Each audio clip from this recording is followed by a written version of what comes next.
चार बजे तक आओ आइए रे, वो बस शुरू करने आ रहा हूँ। आज शुरू करा। साथियों को राम राम। प्रधान जी का धन्यवाद करते हैं हम। उन्होंने इस विषय पर प्रकाश डाला और इस पर चिंतन मनन सभी विद्वानों ने किया। शास्त्र के अनुसार हमारे जो दीपावली का जो पर्व है ये पंडित विनय जी आपको बता चुके हैं। हमने भी जो हमारे भारत में जो पंचांग हैं जिसको हम अपनी पुंछी भाषा में जंत्री बोलते हैं, ये मार्तंड पंचांग हो गया, देवी दयाल हो गया, और एक पंचांग आता है उसको बोलते हैं शताब्दी, वो 100 वर्ष का होता है। इन तीनों पंचांगों में 1 नवंबर को ही दीपावली बताई गई है, तो इसीलिए हमें अपने शास्त्र के अनुसार 1 नवंबर को ही दीपावली मनानी चाहिए। धन्यवाद। बोलो सत्य सनातन धर्म की। जब भी हमारे धार्मिक पर्व आते हैं तो अधिकतर पर्व तो ऐसे होते हैं जिनके अंदर किसी प्रकार की संशय जो है वो नहीं होती है, परंतु कुछ ऐसे उत्सव आते हैं जिनके अंदर कुछ समाज के अंदर तरह तरह के संशय जो है उत्पन्न होते हैं। तो इस बार दीपावली को लेकर के समाज के अंदर कुछ भ्रांतियां थी, और उसी को लेकर के आज श्री गीता भवन कार्यालय पुंछ के अंदर जो हमारे पुंछ जिला के जितने भी नगर में रहने वाले आचार्य बंधु हैं उनको यहाँ आमंत्रित किया गया कि हम सही जो निर्णय है दीपावली हमें कब मनानी है उसके बारे में काफ़ी चर्चा के बाद जो है हम कुछ परिणाम पर पहुँचे हैं। तो उस परिणाम के लिए मैं अपने बीच श्रीमान विनय शर्मा जी जो हमारे आचार्य हैं उनसे निवेदन करूंगा कि वो पूरे जो तथ्य हैं उनके साथ ये जानकारी समाज के सामने रखें। जो सभा के मंत्री हैं श्रीमान अमरीश जी, मैं उनसे निवेदन करूंगा कि हमारे यहाँ श्री गीता भवन में लगभग 1 माह से एक महात्मा जी जो हैं वो मंदिर में विराजमान हुए हैं, तो उनकी जानकारी हेतु वो अपने विचार आपके सामने रखेंगे। श्रीमान अमरीश कुमार जी महाराज जी की जय।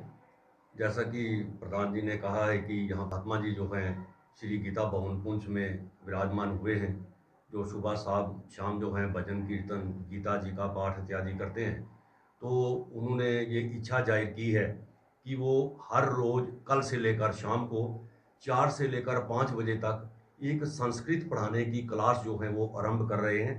तो मेरा समस्त धर्मानुरागी सज्जनों से विनती है कि वो चाहे अपने बच्चों को यहाँ पर भेजें। ये जो क्लास जो है वो निःशुल्क है, उसका कोई शुल्क नहीं होगा।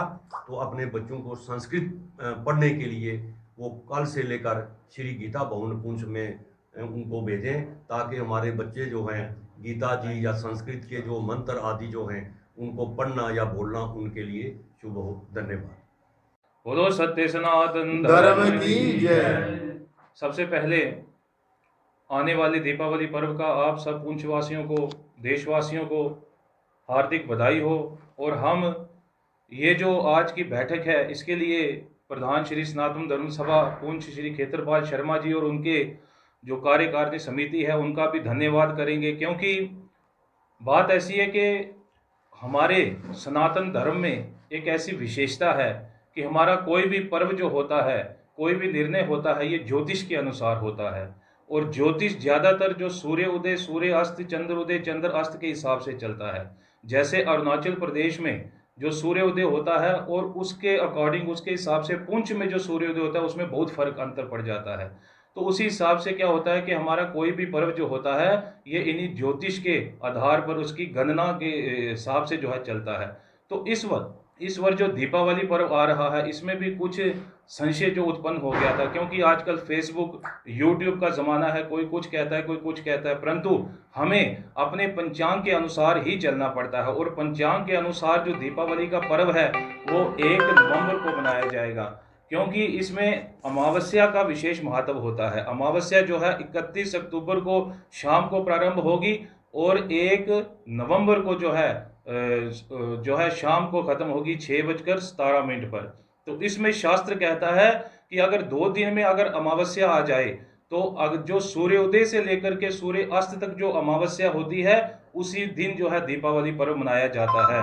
और इस वर्ष जो है 1 नवंबर को सूर्योदय से लेकर सूर्य अस्त तक जो है अमावस्या रहेगी और निशीत काल में भी अमावस्या, और जो है प्रदोष काल में भी अमावस्या रहेगी, तो उसके हिसाब से हम जो है सब आचार्यों ने मिलकर के जो पंचांग के अनुसार 1 नवंबर को ही दीपावली का पर्व होगा, ये निश्चय किया है और ऐसे ही होगा।